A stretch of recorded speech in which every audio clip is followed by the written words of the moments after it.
Le plan de trading, effectivement, chaque lundi à 12h30 avec les équipes d'IG. Alexandre Baradez nous accompagne cette semaine. Bonjour Alexandre. Bonjour. Merci beaucoup d'être là. Bon, on a eu un beau rallye d'automne, notamment pour les actions européennes. La question à quelques jours de cette fin d'année 2022 est de savoir est-ce qu'on peut avoir, en plus du rallye d'automne, un rallye de Noël, ou est-ce que l'idée est plutôt celle d'un retracement ou d'une consolidation de Noël après ce rallye d'automne, Alexandre? J'opterais plutôt pour le second scénario quand même, parce que la poussée, il faut bien voir d'où on vient depuis octobre, même fin septembre pour certains indices, c'est quasiment 20% de hausse sur la plupart des gros indices, en tout cas pas tellement les valeurs de croissance, mais les indices un peu traditionnels, valeurs cycliques ou un peu value, CAC, DAX, Dow Jones ou autres, c'est quand même de sacrées performances qui sonnent comme des rallyes avant l'heure. Donc il serait quand même plus normal, même par rapport à une rythmique, par rapport à un mouvement de hausse, d'avoir plutôt une consolidation qu'on observe d'ailleurs. On voit qu'effectivement, on est sur le même niveau maintenant depuis 3 semaines quasiment, de petits mouvements de retracement. La question, le raisonnement de fond, c'est... on voit qu'on a des indications aux États-Unis, en Europe aussi, de tassement sur les prix. La semaine dernière, par exemple, les prix à la production aux États-Unis confirment cette inflexion, confirme 5 mois consécutifs de repli de cette pression. Donc, le mouvement est enclenché.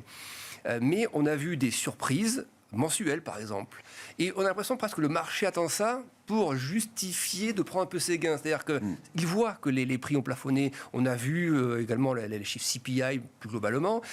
Et toutes ces composantes, ces sous-composantes de l'inflation, qui la plupart sont en train de se replier. Donc, on n'a pas l'impression que le marché soit convaincu que l'inflation puisse repartir, mais on le sent peut-être en train de chercher de bonnes raisons d'aller plus haut, en fait. Et moi, j'en vois, je les vois à moyen terme, ces raisons. Cette inflexion d'inflation, des prix à la production en Chine également, 2e mois consécutif de repli des prix, les PPI en Allemagne également, de très belles surprises il y a quelques jours. Donc, on a l'impression que le job sur les prix commence à se faire. Donc, on comprendrait dans ce contexte, alors que la macro mondiale est en train de ralentir, on le voit sur différents indicateurs PMI ou autres, on comprendrait, et on comprendra probablement dans les heures qui viennent, les jours qui viennent, que 50 points de base, c'est le bon rythme adopté pour les principales d'entre elles.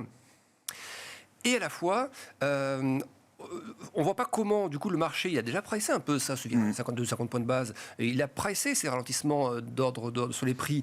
Donc, où sont désormais les catalyseurs pour aller plus haut? La macro selon moi, ne peut pas en être un, parce que la macro ralentit. Donc, il y a plutôt, je trouve, cet élément, et c'était d'ailleurs ce qu'on a échangé il y a quelques temps, de dire, désormais, peut-être plus grande place à la macro. Ouais. Et on a un peu vu ça ces dernières semaines, le ISM manufacturier. L'autre jour, c'était le très bon rapport sur l'emploi. Du coup, il était trop bon pour le marché, donc il a baissé. ISM service, pareil. Bon rapport ISM. Et c'est ça qui est perturbant. On a l'impression que le marché voit que l'économie ralentit.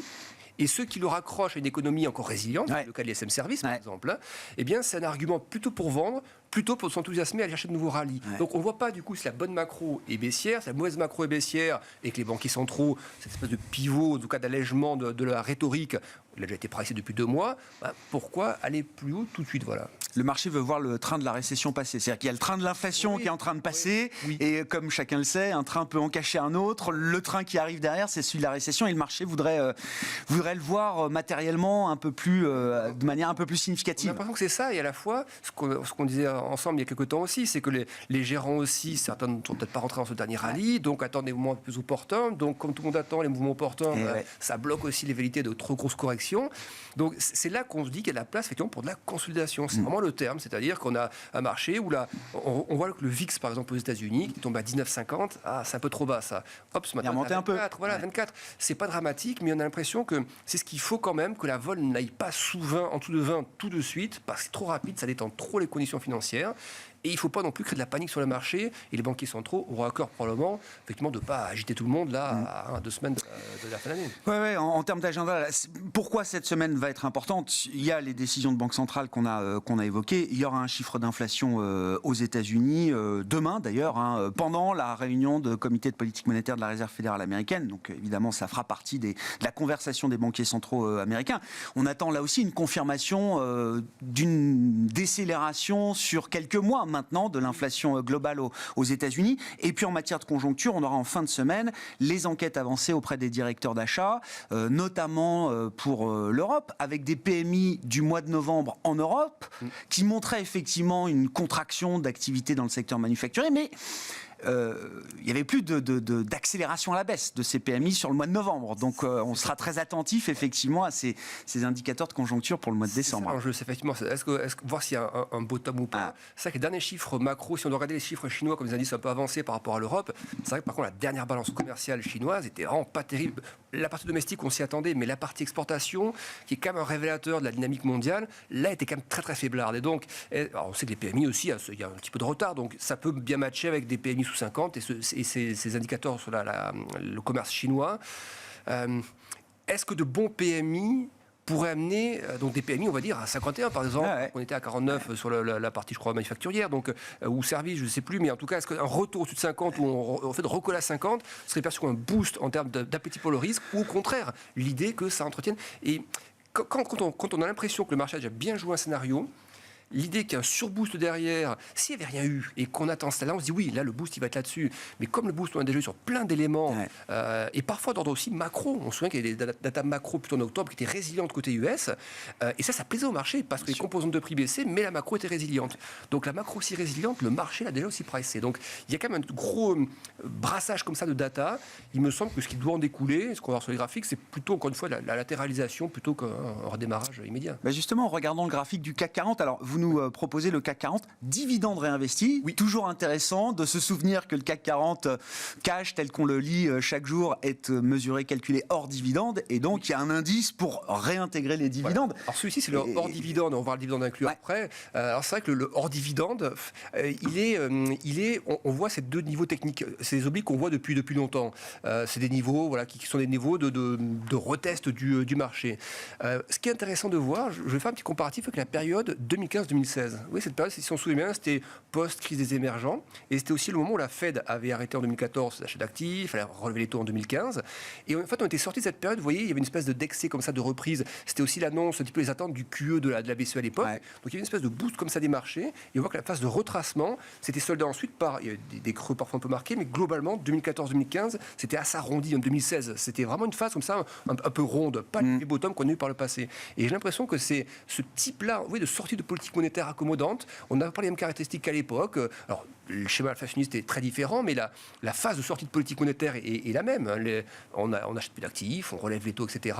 Et il me semble que ça va confirmer ce qu'on pense voir, c'est-à-dire que le 2020, 2021, 22, plutôt 2021-22, pardon, espèce de bottom du CAC vers les 5006, 5008, mais ensuite, vous voyez, de manière très large, c'est un bottom qui se met en place sur peut-être 2 ans et demi même, et donc vous voyez, le niveau technique, c'est toujours un peu un alibi aussi pour une fois que ça a bien rallié pour vendre un peu. Donc on voit que le marché vend avec 2-3% de plus sommet. Je pense qu'il y a des matières à aller chercher un peu les moyennes de prix hebdomadaires, des 6004, voilà, 6004, 6005. C'est pas beaucoup par rapport au niveau actuel, c'est 3% de plus de baisse. Mais je trouve qu'il y a un peu d'espace graphiquement déjà pour y aller. Ce qu'on vient de décrire là pendant quelques minutes, il y a quelques arguments qui iraient dans ce sens-là. Et puis attention, quand même, une petite surprise. Le PPI a montré que d'un mois à l'autre, il y avait quand même eu un rebond. Alors en annuel, ça glisse toujours, pas de problème, mais en mensuel, et est-ce que pour le CPI, il n'y aura pas un peu ce risque-là en fait? Donc je me dis que s'il y avait un CPI qui tombait effectivement mensuel, un peu rebondissant à un moment donné, ça peut jeter un froid. Voilà, c'est typiquement le genre de marché à temps pour prendre 2-3% de baisse de plus. Et voilà, donc moi je suis plutôt à viser les 6004 que viser les 7000 actuellement. Bon, si on regarde alors cette fois le CAC 40, dividende réinvesti, effectivement, quelle est la lecture qu'on peut faire de l'indice, Alexandre? Déjà, c'est toujours très impressionnant quand on met les dividendes de bien se rendre compte de la différence. C'est là qu'on dit que les marchés ne font pas monter. Quand on voit sur le graphique, on comprend pourquoi. Le raisonnement est à peu près le même, c'est-à-dire qu'on voit que le marché est venu solder, après l'énorme excès post-Covid, est venu récupérer l'ancien sommet pré-Covid à 2 reprises. On a 2 beaux tests, comme ça, très bien aligné, un peu au-delà de 16005. Et cette même impression de bottom. Et on voit, moi, je ne vois pas comment un marché peut aller à 20 000 et retomber ensuite à 17, 16 et casser tout ça. Même s'il y a ce canal, effectivement, on est sorti de manière un peu trop dynamique du haut, c'est l'excès post-Covid, la liquidité, etc. Dans la phase de correction, le bilan de la Fed est en train de baisser, le bilan de la BCE commence à ralentir aussi. Les taux, même si on ralentit les hausses de taux, ça reste encore des hausses de taux. Oui, 50, c'est historiquement énorme, toujours. Oui, bien sûr. On s'est presque habitué à 75, mais 50, c'est fort. L'économie qui ralentit déjà, et sachant que c'est des signaux un peu lag, et on sait que la politique monétaire a ses effets comme ça projetés facilement sur 2-3 trimestres, eh bien, on se dit qu'il n'y a pas les arguments aujourd'hui pour que le marché flambe comme ça à 20 005, et sachant qu'il y a aussi des composantes un peu lourdes du CAC, le luxe, LVMH qui est sur son sommet, Total qui a beaucoup rallié, alors que le pétrole est tombé sur des plus bas d'un an. Il y a des gaps comme ça au niveau des stocks liés à l'énergie qui vont devoir être un petit peu comblés, et puis des valeurs sur le luxe, on parle effectivement tout à l'heure d'une réouverture qui ne serait pas linéaire en Chine. On ne voit pas de ouverture linéaire. On le voit regarder encore ce matin sur les datas de nouveaux prêts en yuan ou autre. Ça ne booste pas, ça monte. Mais ce n'est pas le boost, ce n'est pas les vannes ouvertes. Donc on voit bien que la Chine veut faire ça par petites touches sur plein de choses. Le sanitaire, l'aspect marché, baisse des ratios prudentiels pour les banques. Donc ça conforte plutôt cette idée, là aussi, d'un bottom très large, comme ça, dont on aurait vu les plus bas, mais qui nécessite d'être consolidé un peu à droite aussi. Et donc voilà, je vois bien des retours sur l'oblique. Là, c'est des niveaux encore 4, 5, 6% plus bas. Voilà, pas forcément beaucoup plus. Qu'est-ce qu'on peut dire d'un des indices alors qui aura été le grand perdant de l'année depuis un an, le Nasdaq, qui est pas tout à fait le même indice que le Dow Jones, que le CAC 40, que le DAX, que les indices chinois ou japonais, qui sont plus industriels, plus value aujourd'hui. Le Nasdaq, c'était l'emblème de la décennie passée, qui a le plus souffert cette année. Oui, qui a le plus souffert, mais je dirais que cette souffrance est proportionnelle à la performance incroyable déjà sur 10 ans, et même post-Covid. Et même quand on parle des licenciements, c'est vrai que certains voient dans ces licenciements du secteur de la tech le signe un peu annonciateur de l'équivalent d'une bulle comme les années 2000. J'ai une étude passée de Goldman Sachs qui expliquait que la tech, l'emploi de la tech, c'était 2-3%. Ouais, jusqu'à 3%, entre 0,5 et 3% de l'ensemble du marché du travail américain. C'est ce qui est assez fascinant, ça crée une richesse absolument énorme, alors que c'est très peu d'emplois. Et donc, la structure des groupes aujourd'hui, en termes de bilan haute, c'est pas le Nasdaq de l'époque. Donc, ces risques-là, moi, je les évacue. C'est plus une approche par rapport aux taux.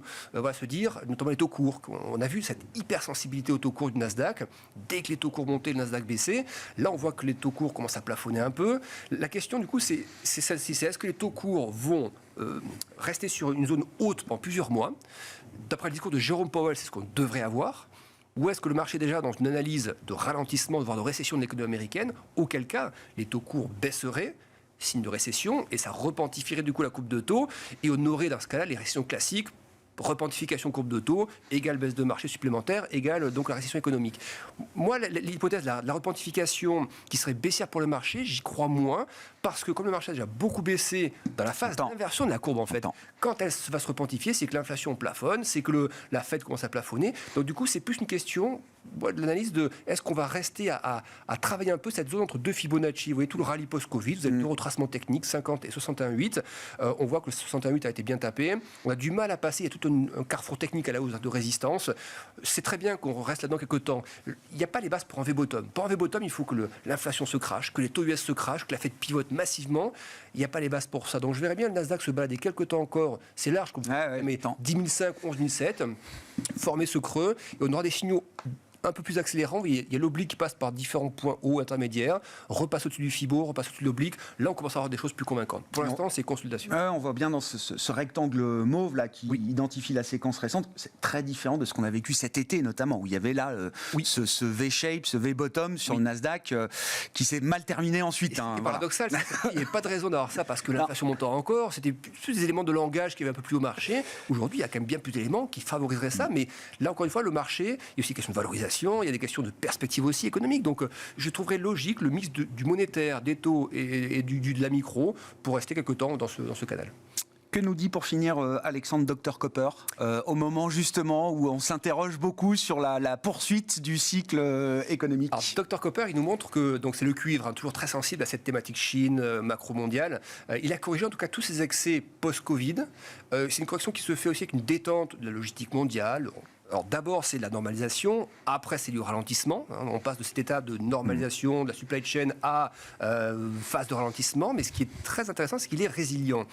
Alors on peut dire, c'est intéressant, c'est bullish du coup. Parfait, c'est-à-dire que là, le cuivre, il n'a pas eu la vol qu'on avait eu sur d'autres actifs, notamment le pétrole, par exemple, il n'a pas suivi le pétrole à la baisse. Je vais quand même être prudent, c'est-à-dire que j'ai mis un canal haussier, parce que je pense que c'est une tendance de moyen terme, mais je le verrai quand même dans toute cette logique de raisonnement qu'on vient d'avoir. La Chine, c'est pas une réouverture boost.